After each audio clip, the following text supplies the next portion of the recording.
এবং ইসরায়েলে।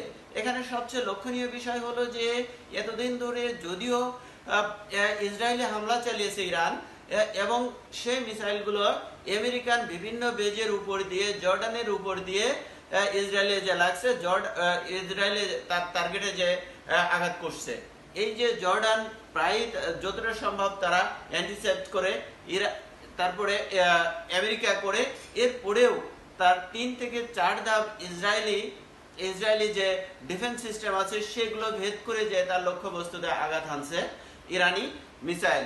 সুতরাং এখানে বুঝতে হবে যে ইরানি মিসাইল প্রোটেক্ট করার মতো সক্ষমতা আমেরিকারও নাই, যার কারণে ইরান যে হামলা করছে গতকাল, সেই হামলাগুলো অ্যান্টিসিপেট কতগুলো করছে তা বলা না গেলেও আঘাত যে করছে বিভিন্ন জায়গায় তার ফুটেজগুলো আমরা দেখতে পাই। সুতরাং আমেরিকা যেহেতু তার অ্যান্টিসিপেট করার সক্ষমতা নাই ইরানি মিসাইলে, এই জায়গা দাঁড়িয়ে তার পক্ষে আমেরিকার পক্ষে ইরানের সাথে যুদ্ধে এগিয়ে যাওয়া বা যুদ্ধ কন্টিনিউ করা সম্ভব হচ্ছে না বা সম্ভব নয়। কেননা এখন যদি আমেরিকা যুদ্ধে যায় তাহলে খুব সম্ভবত চীন তাইওয়ান অ্যাটাক করতে পারে।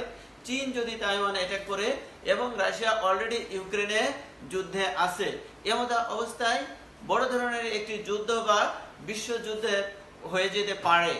এই জায়গা দাঁড়িয়ে ট্রাম্পের পক্ষে এই যুদ্ধ চালিয়ে নেওয়া সম্ভব নয়। এবং একই সাথে এখানে ব্রিক্স একটা ইম্পর্টেন্ট ভূমিকা পালন করবে। ব্রিক্সে যেখানে আছে চীন, রাশিয়া এবং ভারতের মতো এই বৃহৎ শক্তি, একই সাথে আছে ব্রাজিল এবং সাউথ আফ্রিকা, এই 5টি রাষ্ট্র নিয়ে গঠিত হয় ব্রিক্স। সেই ব্রিক্স যদিও সামরিক সংগঠন নয়, তারপরেও এরা ঐক্যবদ্ধ হওয়ার সম্ভাবনা আছে।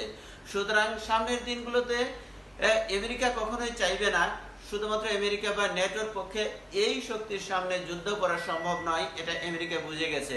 তাই এই মুহূর্তে আমেরিকার পক্ষে